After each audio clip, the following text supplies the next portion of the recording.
3 recommendations from the research. What are some action steps? Number 1, you've got to be doing two-way text messaging. You have to. There's no choice anymore.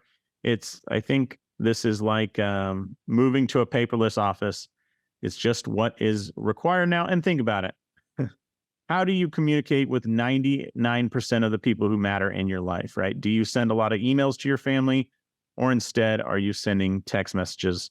And that's what's really important. So two-way text message is just how most people communicate now. So honor that as a provider. So 3 recommendations: send a message 24 and 48 hours prior. Why do I say 24 and? I used to say 24 to 48 hours, but I use and now, because if you have the time, if you're the type of provider that has 1 to 2 days of time before the patient comes in, sending those messages 1 and 2 days before works even better to break down that anxiety, reduce that anxiety, open up that line of questions, and ultimately lead to a more accurate history, because the patient will be more honest because they trust you and they know that the rules have been set. Secondly, reduce anxiety with useful pictures, whether it's a condition, whether it's anatomy, whether it's where your office is or where to the park. Pictures span languages.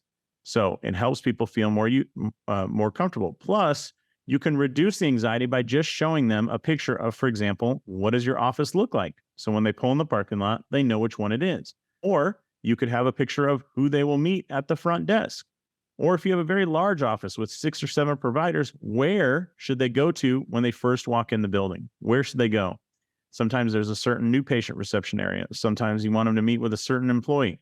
Whatever it is, send those useful pictures that, again, further that relationship, open it up, and lead to a more accurate history. Third thing, and this is the toughest, is validate the patient's concerns. It's difficult to say, I believe you, when you think you're possessed by a demon. But that may be too difficult. But instead, we could obviously say, I believe you that you have some serious low back pain. And we're going to do what we can to find out why that is.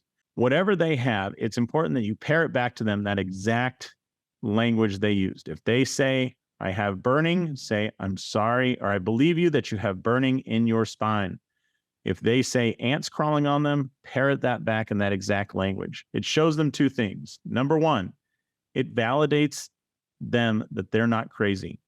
And the second thing is, it also validates the fact that you are listening if you use the exact language they did. So validating your patient's concerns seem to improve in adherence and improve outcomes and lead to actually more referrals and more word of mouth marketing. Again, everybody wins here and they feel heard. So important.